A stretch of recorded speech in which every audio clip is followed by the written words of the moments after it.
بسم اللہ الرحمن الرحیم۔ Allama Iqbal open university code number 4910 BS Arabic semester خزاں کی پہلی مشق کے چوتھے سوال میں تابعین رحمہم اللہ سے مشہور مفسرین کے بارے پوچھا جا رہا ہے۔ دراصل شمار ہوتا ہے صحابہ کرام رضوان اللہ تعالیٰ علیہم اجمعین کا زمانہ تفسیر کے مراحل میں سے پہلا مرحلہ، اور آغاز ہوتا ہے ان کے زمانے کے اختتام کے ساتھ دوسرے مرحلہ کا۔ علم تفسیر کی نشو و نما اور ارتقاء کے مراحل میں سے اور یہ مرحلہ تابعین کا ہے، جو کہ شاگرد ہیں صحابہ کرام رضوان اللہ علیہم اجمعین کے۔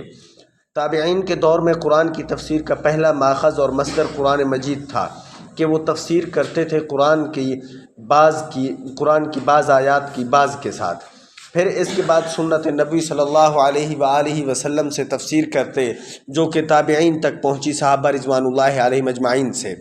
اس کے بعد وہ تفسیر کرتے اس سے جو بذات خود صحابہ رضوان اللہ علیہم اجمعین نے بیان کی، اور اگر تابعین رحمہم اللہ نہ پاتے ان تمام ذرائع میں تفسیر تو پھر وہ غور و فکر کرتے اپنی رائے کے ساتھ کتاب اللہ میں۔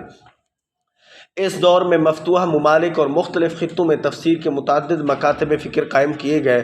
ان مکاتب میں سب سے پہلا اور مشہور مکتب مکہ تھا، جس کے سربراہ عبداللہ بن عباس رضی اللہ عنہ تھے، اور اس کے بعد ان کے شاگرد سعید بن جبیر، اکرمہ، طاؤس، مجاہد، عطا بن ابی رباح رحمہم اللہ ہیں۔ دوسرا مکتب مدینہ ہے، اور اس کے پیروکاروں میں سب سے مشہور مفسرین ابو عالیہ، رافع بن مہران، محمد بن کعب اور زید بن اسلم رحمہم اللہ ہیں۔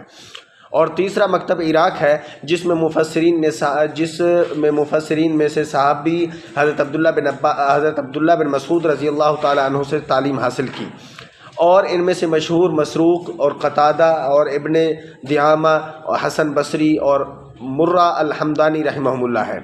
اختصار کے پیش نظر آگے اس مرحلہ کی خصوصیات دیکھیں۔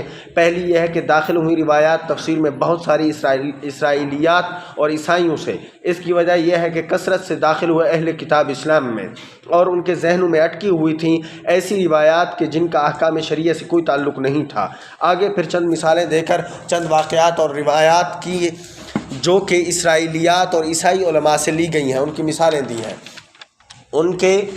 ان کی اسلام لانے کے بعد جو ہے ان سے روایات کی گئیں جن لوگوں سے، ان کی مثالیں دی ہیں، اور ان لوگوں میں عبداللہ بن سلام، کعب بن احبار اور وہب اور عبد الملک بن عبدالعزیز رضی اللہ تعالیٰ عنہ ہیں۔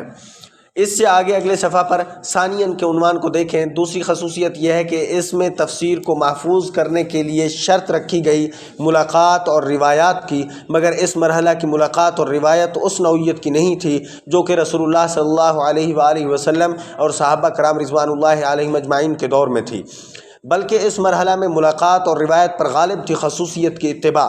پس ہر ایک شہر والے کہ وہ خصوصی طور پر متوجہ ہوتے اپنے شہر کے امام کی ملاقات اور روایت کی طرف۔ مکی حضرت ابن عباس رضی اللہ عنہ، مدنی حضرت ابی بن کعب رضی اللہ عنہ، اور عراقی حضرت ابن مسعود رضی اللہ عنہ کی طرف، اور باقی بھی اسی طرح۔ آگے تیسرے دور کو دیکھیں تو اس زمانہ میں اختلاف ظاہر ہوا تفسیری مذاہب میں۔ پس ظاہر ہوا بعض تفاسیر میں کہ ان کے اندر عقائد پائے جاتے ہیں، یعنی ان میں اختلاف عقائد کو بیان کیا، ان میں مختلف عقائد کو بیان کیا گیا ہے۔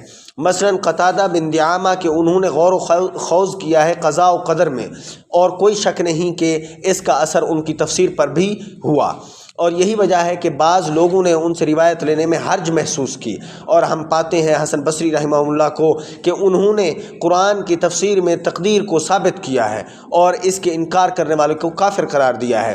اور چوتھا مرحلہ یہ ہے کہ تابعین کے درمیان تفسیر میں بہت زیادہ اختلاف ہوا، اس کے بارے میں جو صحابہ کرام رضوان اللہ علیہم اجمعین کے درمیان ہوا، اگرچہ یہ اختلاف تھوڑا تھا بنسبت اس کے جو کہ واقع ہوا اس کے بعد متأخرین مفسرین میں۔